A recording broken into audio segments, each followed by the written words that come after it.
태극신검 이해를 시작하겠습니다. 복합 형태. 저번 시간에 기본 형태를 살펴보았죠. 기본 형태들이 서로 결합을 하면 복합 형태가 되겠죠. 반일본 유전자와 반일본인 유전자가 결합할 수 있겠죠. 그러면 다음과 같은 유전자가 생기죠. 반일본, 반일본인 유전자 SRN 이렇게 표시할 수 있죠. 안티제펜, 안티제퍼니즈. 그래요. 그 시대 사람들은 다음과 같은 정치, 경제 유전자를 가지고 있죠. 대부분 사람들은 이렇겠죠. 그 민주주의를 경험하지 못했으니까 민주주의 구성이나 운영에 반발하는 유전자가 많았겠죠. 이 유전자가 대부분이었다고 봐야 되겠죠. 그래요.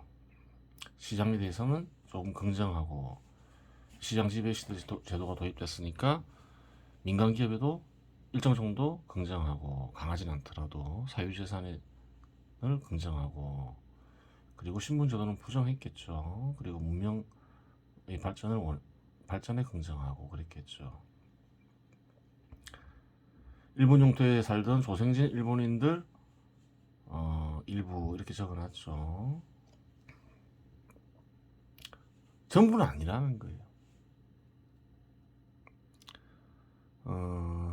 저번 시간에 그래요. 일본에 긍정하는 이들도 많음을 실제로 살펴봤죠. 이 연구를 통해서. 그래요. 한일 합방에 찬성하는 이들도 많았다는 거예요. 그래서 일부라고 표시할 수밖에 없겠죠. 그 다음에 일부지만 민주주의를 인식한 이들이 있었죠. 민주적인 구성과 민주적인 운영을 인식하는 이들이 있었어요. 근데 그러한 이들이 다수는 아니었다는 거예요.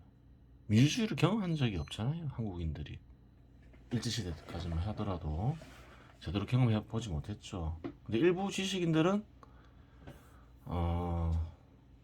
그래요. 해외여행을 통해서 혹은 지식을 통해서 민주주의에 대한 인식이 있었겠죠. 그래요. 이 민주주의에 대한 인식이 있는 유전자로 볼 수 있죠. 그리고 이제 뒤에 거는 그 똑같죠. 앞에 거랑 전체 유전자 1, 전체 유전자 2 뒤에는 똑같아요. 그래요. 이런 유전자를 가진 이를 뭐라 얘기할 수 있나요? 민주적 시장형 민족주의자라 볼 수 있겠죠. SRN이 있으니까. 일본 영토에 살던 조생진 일본인들 일부라고 하죠. 극히 일부겠죠. 위에 유전자를 가진 이들이 더 많았겠죠. 민주주의에 반발하는 유전자를 지닌 이들이 권위적 시장형 민족주의자로 볼 수 있겠죠. 그래요. 다음과 같은 유전자가 생길 수 있죠. 반일본, 반일본인, 반일본 정책 발생. 반일본, 반일본인, 반일본 정책 발생.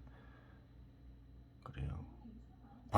이런 이들이 이렇게 바뀌겠죠. 반일본, 반일본인을 하다 보면 일본 정책은 무조건 싫은 거예요. 그래요. 현 시대 한국에서도 볼 수 있잖아요.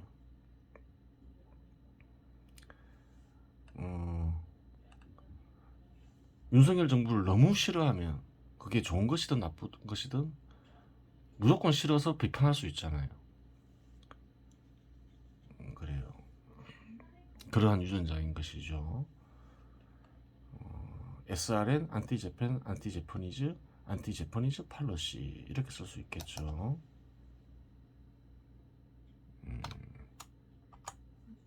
그래요. 전체 유전자는 두 가지가 있죠. 이거 두 개에서 뒤에 것만 바뀐다 보면 되죠.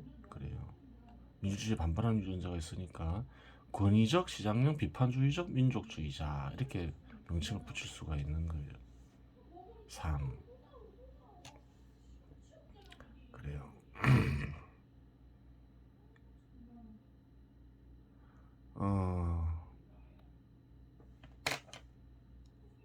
거의 없다고 적었는데 일본인을 너무 싫어하면 그런 이들도 있을 수 있죠. 거의 없다. 이건 좀 약간 잘못된 표현이죠. 그래요. 일본 영토에 살던 조생진 일본인들 일부 이렇게 적을 수 있겠죠. 그리고 이제 민주주의에 대한 인식이 있는 이들 이런 이들은 되게 적었겠죠. 앞에 유전자가 더 많았겠죠. 그래요. 민주주의에 대한 인식이 있기가 쉽지는 않았죠. 일반인들 사이에서. 민주적, 시장형, 비판주의적, 민족주의자 3. 일본 영토에 살던 조생진 일본인들 일부 이렇게 볼 수 있겠죠.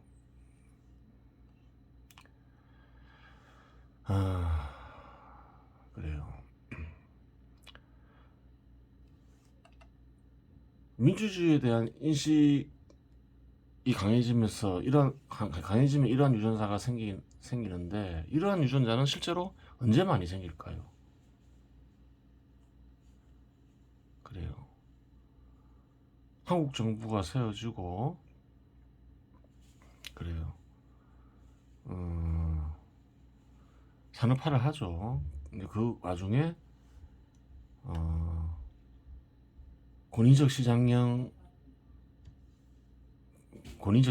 유행하죠. 군사 정부를 통해서 거기에 반발하면서 이런 유전자가 많이 생기겠죠.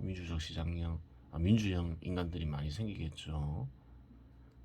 그래요. 그 후대의 일인 거예요. 물론 그 당시에도 일부 있었겠지만 그리고 지식인들은 그러한 유전자를 가지고 민주적인 어떤 유전자를 지니고 있었지만 그게 널리 유포된 유전자로 보기 어려운 거예요. 그러니까 임시정부의 임시현장에는 민주형 유전자가 발견되지만 그것 역시 이제 지식인들이 쓴 거죠. 반일본인, 반일본 제도 발생. 그럴 수도 있죠, 이제. 일본을 너무 싫어하다 보면 일본 제도에 대해서 반발할 수가 있어요. 일본 제도는 뭔가요? 시장 지배 시대의 제도인 거죠. 그게 완전하진 않다 하더라도. 그래요.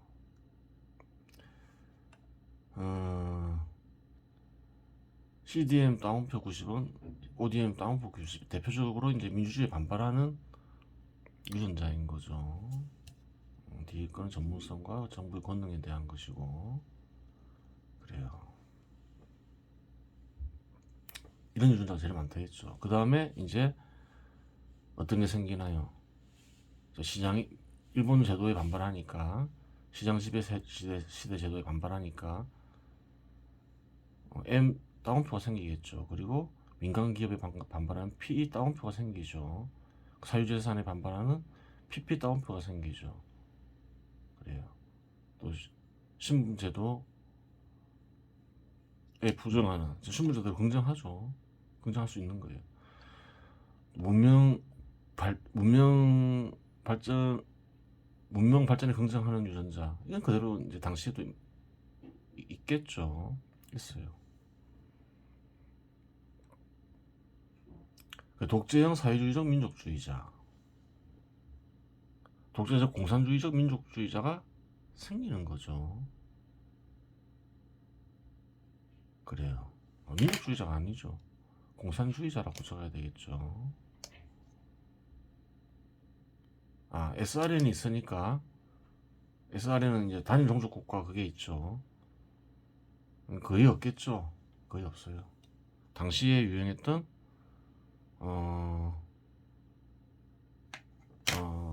무슨 국제공산주의죠. 근데 거의 없다고 얘기할 수도 없는 게 일부 있다고 봐야 돼요. 바로 국제공산주의로 넘어가는 게 아니라 대체로 공산주의나 사회주의에 대한 인식이 있더라도 민족주의자의 형태를 거치면서 국제공산주의가 되죠. 그래요. 그리고 이제 그 민주적인 인식이 있는 공산주의자 이런 자는 거의 없었겠죠. 그래, 이거 한참 뒤에 나오는 거죠. 원래 공산주의 사회주의는 민주적 인식이 약하죠. 약해요. 독재를 주장하죠. 또 특정 직업군에 있는 이들에게 특혜를 주죠. 그래서 신분제도를 인정한다고 얘기하는 거예요.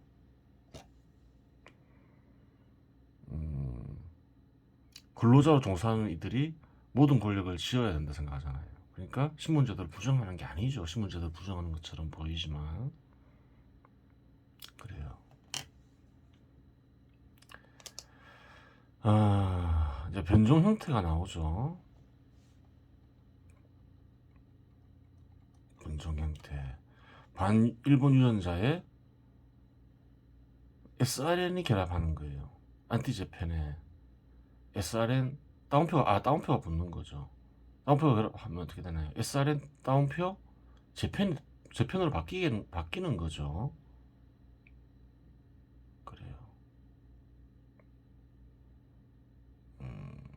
이런 경우 어떨까요?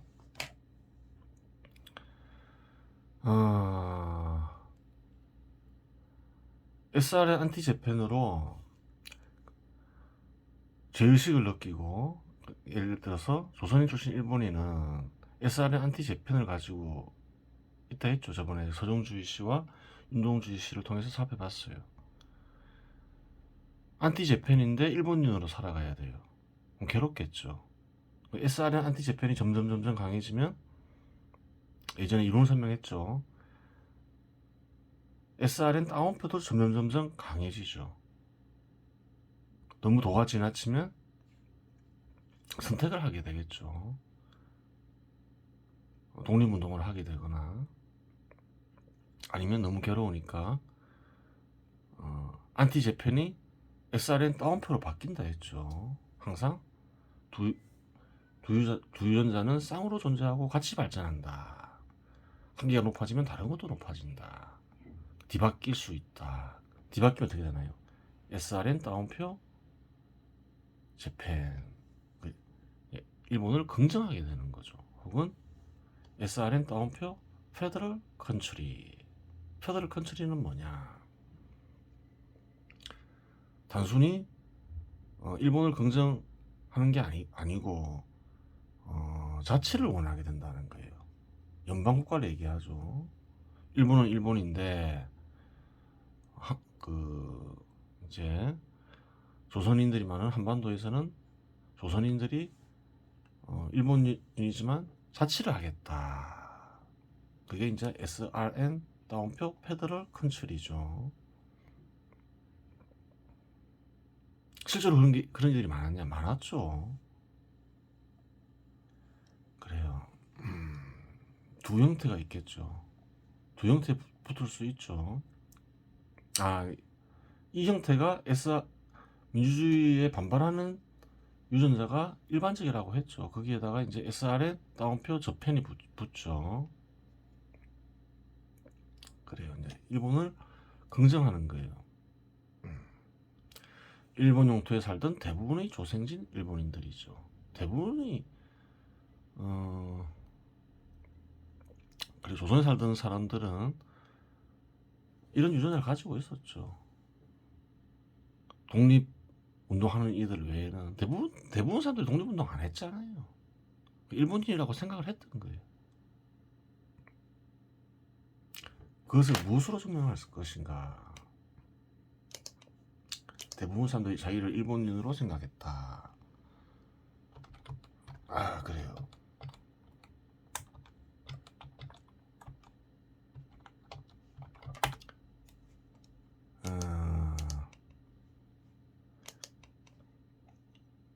그래요. 강제징용과 강제징병이 있죠. 태평양 정쟁을 일으킨 뒤에 23,000여 명이 학도지원병으로 동원되고, 그래요. 1944년에 또 동원되죠. 15만 명이 이제 동원이 되죠. 그래요. 강제징용이죠, 이게. 강제징병이죠. 그래요. 아무나 군대에 넣을 수 없잖아요. 자국 국민이 아니면 군대에 동원하기가 쉽지가 않잖아요. 특히 반발하는 국민을 군대에 동원할 수는 없잖아요. 적군과 내통할 수도 있고 아군을 향해 반란을 아군에게 이제 오히려 내전을 일으킬 수 있잖아요. 그래요. 거의 이제 한반도에 살던 대부분 이들은 일본이나 되었음을 알 수 있어요. 그래요. 강제징용도 마찬가지죠. 노동자가 부족하니까 일해라 하면 일했죠. 왜 그런가요? 일본인이라고 스스로 생각하기 때문에 그런 거예요. 반발하면 어떤가요? 그래요. 반발하면 독립운동을 하러 갔어야 되는 거죠. 근데 안 그랬다는 거예요. 이 땅에 살던 사람들 대부분이 적군과 싸워서 군인이 돼서 적군과 싸우라 하면 군인 돼서 가고 일본을 위해서 노동을 해라 하면 노동하고 그랬다는 거예요. 그래요. 그래요. 역사적으로 확인이 가능한 거죠. 그 다음에 민주정이 좀 많지는 않지만 그래요. 이런 사람들도 많다. 일부 있다 했죠. SRN 다운표가 붙을 수 있겠죠. SRN 다운표 접행. 그래요. 민주적 시장령 친일파다. 이 백래시라 적어놨죠. SRN으로 인해서 괴로움이 생기면 그때 조선인들은 그러한 괴로움이 있다 했죠. SRN 때문에 반발심도 일어난다는 거예요. 백래시가 일어난다는 거예요. 그래서 대부분은 이랬다고 보는 거예요. 이랬겠죠. 그런 거예요. 근데 그런 이들이 왜 해방된 뒤에 다 안 보이고 다 민족주의자가 됐냐? 예전에도 얘기했지만 이론상으로 SRN과 SRN 다운표가 공존한다. 그래요. 해방된 뒤 한국 정부가 들어선 뒤에는 그래요. SRN이 다시 나타나는 거죠. 더 이상 괴로움은 없으니까 SRN 때문에 SRN을 또 부정할 이유도 사라진다는 거예요. 그래요. 또 아까 얘기했죠. 민주적인 인식이 있고 또 시장지배 시대 제도로 등장하면서 SRN 다운표가 생기죠. SRN 다운표가 생기죠. 근데 그 안에 내용이 페더럴 컨트리죠. 자치 운동을 하는 거죠. 민주적 시장형 친일파다. 백래시가 일어난 거죠. 최남선, 이광수, 김성수, 송진우, 최인, 조만식 이런 사람들로 알려져 있죠. 이 사람들도 한때는 SRN이었죠. SRN 다운표가 왜 생기나요? 괴로우니까. 그 SRN 다운표가 생기는 이유를 예전에 설명을 했죠. 당시 이제 정황에 따라서 일본이 그때 굉장히 강대한 국가였죠. 예전에 설명했던 거죠.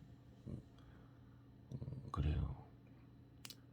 일본 국민이 되는 게 이 땅에 있는 사람들한테 좋겠다 이래 생각할 수 있는 거예요. 많은 사람들이 비난하지만 충분히 그러한 생각을 할 수 있겠죠.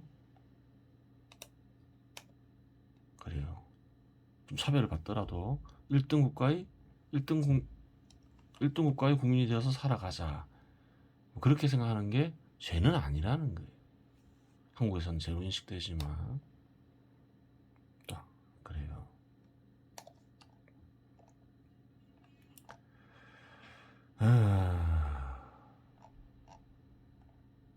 그래요. 그런 일들도 많았어요. 있었어요. 일부 반일본 제도 SRN 안티 제퍼니즈 시스템. 그래요. SRN 재퍼니즈 시스템 혹은 SRN 마켓 시스템. 그래요. 반일본저도 유전자. 그래, 안티가 붙어야 되죠. 안티. 안티가 붙어야 돼요.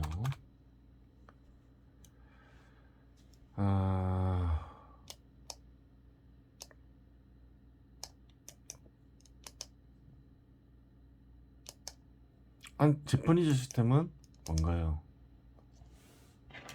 시장 지배 시대 제도죠. 시장 지배 시대 제도에 반발하는 제도가 생긴다. 그래요. 그 사회주의는 공산주의죠. 사회주의는 공산주의인데 거기에 이제 따옴표가 결합이 되죠. 그러면 뭐가 되나요? 국제 사회주의와 국제 공산주의가 되죠. 이런 이들도 이제 생기기 시작하는 거예요. 그리고 제법 많이 생기기 시작하는 거예요. 이 형태는 이제 민주주의에 반발하는 건데 대부분의 이 땅의 사람들은 그 당시엔 이랬겠죠.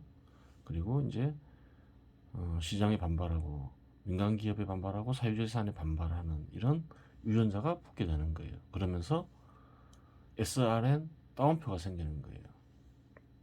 독재적 사회주의자, 독재적 공산주의자가 생기는 거죠. 근데 이들은 SRN에 반발을 하죠. SRN에 반발하는 사례가 언제 있었나요? 연구를 통해서 살펴봤죠. 일본 제도를 긍정하고 일본이라는 나라를 긍정하면서 한일 합방에 100만 명이 찬성을 하더라. 서명을 써가면서까지 그걸 확인했어요. 역사상에서 실제로 났어요. 그리고 또 SRN에 반발하는 사회주의자, 공산주의자도 발견되죠. 그래요. 당시 사람들은 그래요. 뭐 실제로 대부분 이들은 조선을 싫어했던 거예요. 빨갱이가 아니더라도 과거의 조선으로 돌아가기 싫었던 거죠. 그래요. 대부분 다 SRN 따옴표가 일정 정도 있었다고 보면 돼요. 순수한 SRN이 강하다 하더라도 순수한 SRN은 아니었다는 거예요. 그래요. 좋은 나라가 되었다는 거예요. 좋은 나라가 안 되면 이제 SRN도 강해질 수 있겠죠. 나라를 빼앗겼다 하면 SRN이 굉장히 강해지겠죠. 좋은 나라가 아니다. 저건 나라도 아니다. 대부분이 이제 일제시대에 살아갔던 사람들은 조선을 어떻게 생각했을까요? 저건 나라도 아니다 이렇게 생각했던 거죠. SRN 따옴표가 쉽게 생기는 거예요. 독재적 사회주의자, 독재적 공산주의자. 그래요. 국제사회주의자가 되겠죠.